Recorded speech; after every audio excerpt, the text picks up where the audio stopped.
todos. ¿Alguna vez se han preguntado qué nos impulsa? ¿Por qué pensamos, sentimos y nos comportamos de la manera que lo hacemos? Explorar estas preguntas fascinantes en el corazón de una disciplina apasionada, la psicología.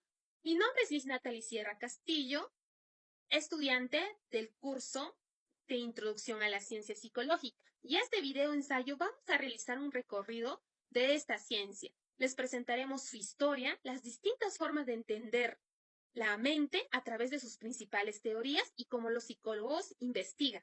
También abordaremos la importancia de la ética en la investigación y crucialmente analizaremos el desarrollo y la relevancia actual de la psicología aquí en Latinoamérica y el Perú. Esperemos ofrecerles una visión reflexiva y crítica. Acompáñanos en este viaje. A continuación, vamos a explorar los cimientos de nuestra disciplina, los orígenes y la evolución de la psicología como ciencia. Como aprendemos en el texto base de Morris y Maisto 2005, aunque la humanidad siempre se ha maravillado con la mente, la psicología tiene lo que le llaman un largo pasado, pero una historia breve. Esto se debe a que las preguntas sobre la conducta y los procesos mentales existían desde los filósofos antiguos como Platón y Aristóteles, pero solo fue a finales del siglo XIX que se empezó a aplicar el rigor del método científico a estas interrogantes. El nacimiento formal de la psicología científica suele fecharse en 1879. Ese año el alemán Wilhelm Wundt fundó el primer laboratorio de la psicología en la Universidad de Leipzig. Este fue un paso crucial para separar la psicología de la filosofía y establecer como una ciencia. Wundt se enfocó en estudiar la conciencia inmediata y la experiencia, un enfoque conocido como voluntarismo, y enfatizó la importancia de la medición y la experimentación controlada. Sus estudiantes llevaron esta nueva psicología a otras partes del mundo, por ejemplo en Estados Unidos. Edward Bradford Titchener, alumno de Wundt, desarrolló el estructuralismo. Él creía que la conciencia podía analizarse descomponiéndola en sus unidades o elementos básicos como sensaciones, sentimientos, similar a cómo la química estudiaba los átomos, utilizando la introspección entrenada para identificar estos elementos. Casi al mismo tiempo, otro estadounidense, William James, propuso el funcionalismo. James criticó al estructuralismo, argumentando que la conciencia no se podía separar en partes, la veía como una corriente continua, influenciado por Charles Darwin y su teoría de la evolución. James se interesó en función o el propósito adaptativo de la conducta y los procesos mentales, cómo nos ayudan a adaptarnos y sobrevivir en nuestro ambiente. Esta perspectiva fue pionera en relacionar la psicología como biología evolutiva y tuvo un gran impacto en el estudio del aprendizaje y el desarrollo. Luego, a principios del siglo XX, surgió una figura que, aunque controvertida, tuvo una influencia cultural inmensa. Sigmund Freud, como la psicología psicodinámica y la psicoanálisis. A diferencia de las secuelas anteriores, se centraban en la conciencia. Freud postuló la existencia de una inconsciencia poderosa que motivaba gran parte de nuestra conducta. Si bien la teoría sobre los deseos y conflictos inconscientes fueron revolucionario y popular, señalaban Morris y Maisto, no se alineaba completamente con los métodos científicos empíricos de esa época, lo que limitó su adaptación dentro de la psicología académica dominante, ¿no? Finalmente, en un giro radical, John Watson lideró el conductismo. Watson rechazó el estudio de la mente y el inconsciente por considerarlos no observables ni medibles. Para la psicología debía ser una ciencia de la conducta observable y medible, basándose en los estudios de condicionamiento de Ivan Pavlov. El conductismo se centró en cómo aprendemos a través de las interacciones con el ambiente. Figuras como Skinner continuaron desarrollando esta escuela enfatizando el papel del reforzamiento. El conductismo dominó la psicología experimental por décadas. Le impulsó como metodología rigurosa y objetiva, aunque inicialmente ignoró los procesos internos y la influencia genéticas.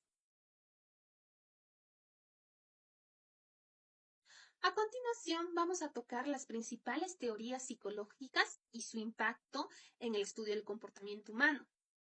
Bueno, ahora nos entraremos en cómo los psicólogos abordan el estudio del comportamiento humano a través de diferentes lentes teóricos, como explican Cott y Witter en el 2010, y en su texto, como también vemos en Morris y Mayston 2005.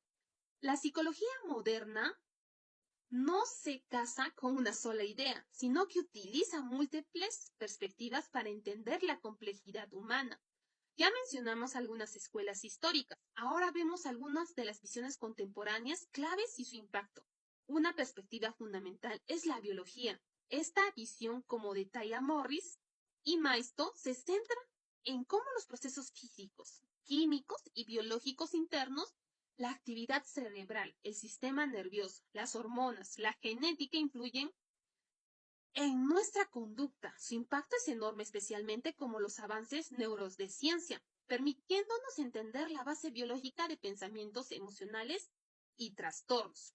Luego, esta perspectiva conductual, aunque ya hemos hablado de sus orígenes como Watson y Skinner, su impacto hoy sigue siendo relevante. Se enfoca en cómo el ambiente moldea la conducta a través del aprendizaje, especialmente en el condicionamiento. Y las consecuencias, premios y castigos, su gran aporte ha sido en la terapia conductual y en el entendimiento de hábitos y respuestas observables. La perspectiva cognoscitiva, que surgió con la evaluación cognitiva, se centra en los procesos mentales como pensamos, recordamos, tomamos decisiones, percibimos e interpretamos información. Su impacto es crucial para entender el pensamiento. Influye en nuestras emociones y acciones. No podemos olvidar la perspectiva psicodinámica, que aunque se inició con Freud, ha evolucionado, sigue poniendo énfasis el papel inconsciente y los conflictos internos derivados de los impulsos y experiencias tempranas en la formación de la personalidad y la conducta. Su impacto es invisible y algunas formas de terapia que exploran como aspectos profundos de la mente. Una visión más positiva es la humanista. Como menciona Morris y Maisto, enfatiza la experiencia subjetiva consciente y el potencial de crecimiento, el libre albedrío y la búsqueda de la autorrealización. Y el significado, su impacto radica en poner el foco en la salud mental, el bienestar y lo que nos hace humanos, influenciando áreas como la consejería y la psicología positiva. Finalmente, la perspectiva sociocultural destaca como el contexto social y cultural de nuestras normas sociales, cultura, etnia, género, moldea nuestra conducta y procesos mentales. Su impacto es vital para entender la diversidad humana y cómo variables externas fluyen en lo que pensamos, hacemos, recordamos que lo que es normal puede variar enormemente entre culturas. Cada una de estas perspectivas ofrece una pieza del rompecabezas para entender al ser humano. Como señalan Morris y Maisto, los psicólogos contemporáneos a menudo son eclécticos, combinan las ideas de diferentes enfoques. El impacto de estas teorías es lo que nos proporciona herramientas conceptuales para describir, explicar y predecir, y en algunos casos influir en el comportamiento humano, permitiéndonos abordar desde trastornos mentales hasta la forma de que tomamos decisiones cotidianas.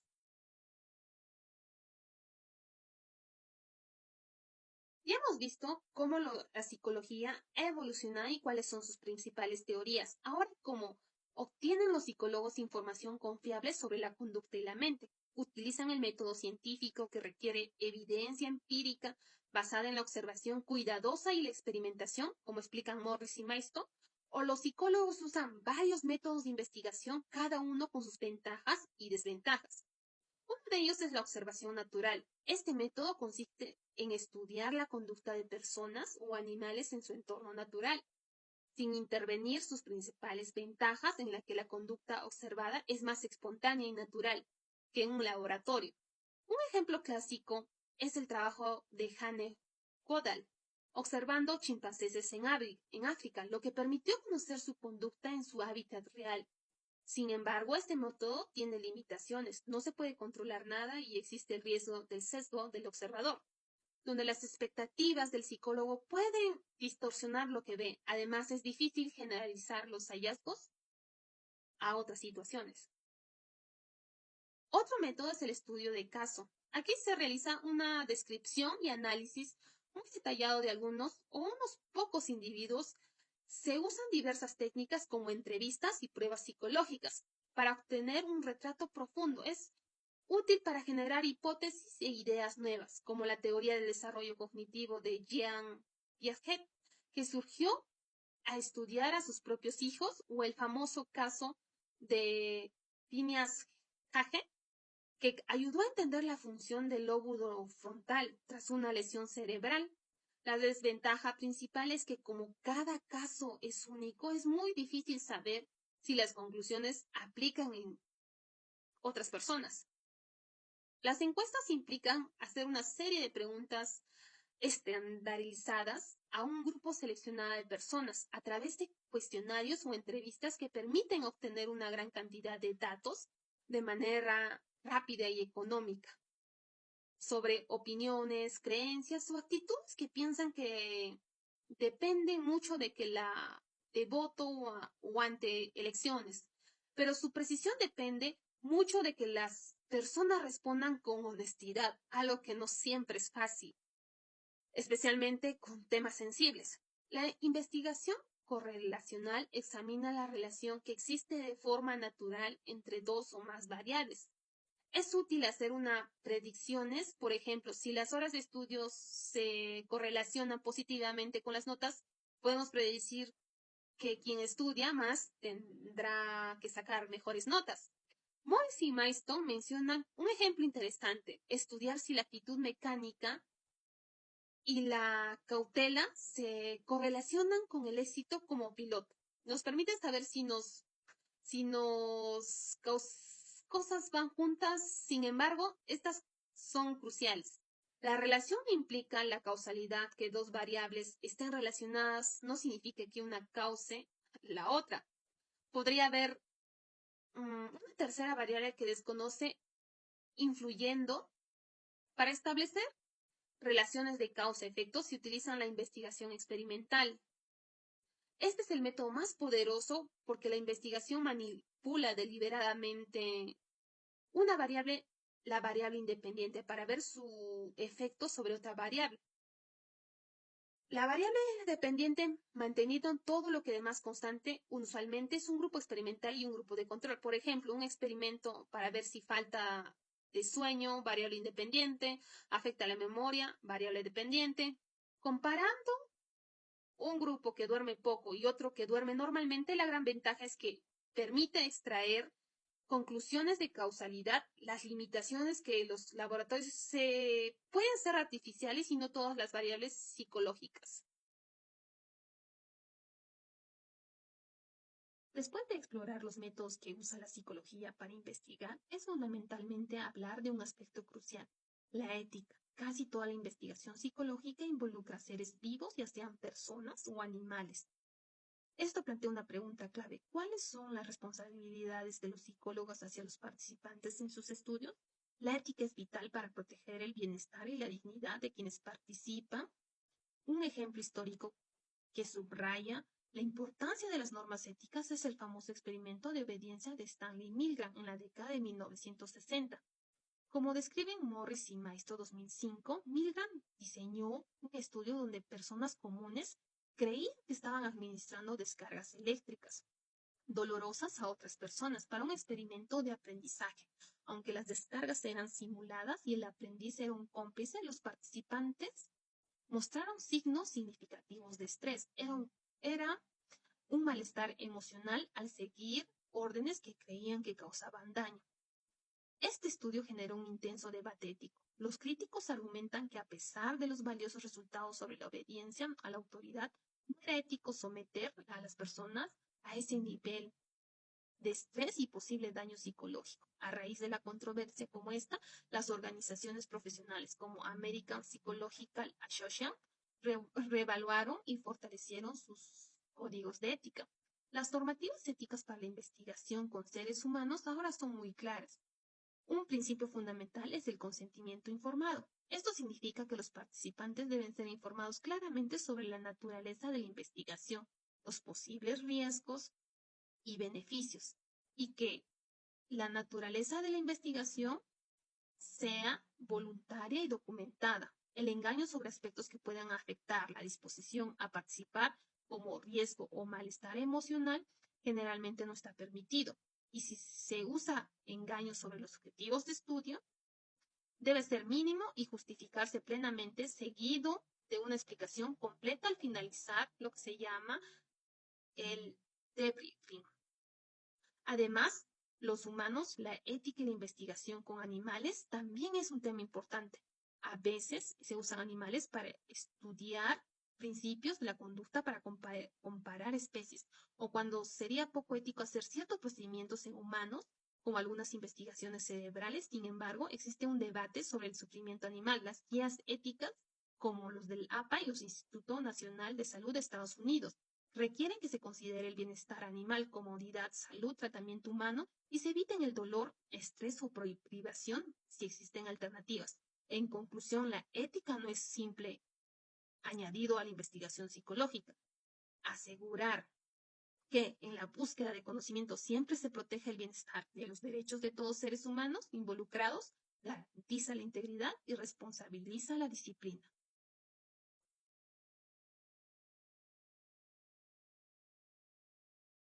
Finalmente abordaremos la importancia de la psicología en nuestro propio contexto, Latinoamérica, y de manera particular en el Perú. Como hemos visto, la psicología tiene una historia global, pero su desarrollo y aplicación en cada región tiene matices únicos influenciados por la cultura, la sociedad y los problemas locales.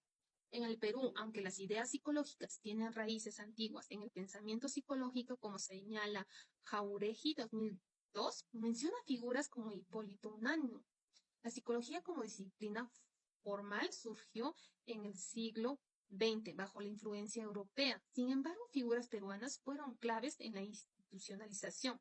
El texto de Livia 2014 destaca a Honorio Delgado y Walter Blumenfeld como fundadores de la psicología peruana. Delgado como pionero del psicoanálisis y Blumenfeld impulsando la psicología científica y experimental al llegar al país en 1935. Su contraste marcó un debate inicial clave. Momentos decisivos para su consolidación fueron la fundación de la Sociedad Peruana de Psicología en 1954 y la creación del primer programa de formación de psicólogos en la Universidad Nacional Mayor de San Marcos en 1955. Como señalan ambos autores, la profesionalización se afianzó en la creación del Colegio de Psicólogos del Perú por ley en 1980, haciendo obligatoria la colegiatura en el ejercicio y la posterior ley del trabajo del psicólogo en 2004, que definió sus funciones profesionales según Livia 2014.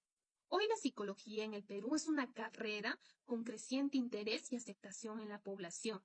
Su impacto se ve en diversos áreas profesionales, la psicología clínica, aún la más popular, la educativa, organizacional, de la salud, social, comunitaria y forense, entre otras, tales como describen los textos. El sistema judicial y en la comunidad, abordando problemas relevantes para nuestra realidad.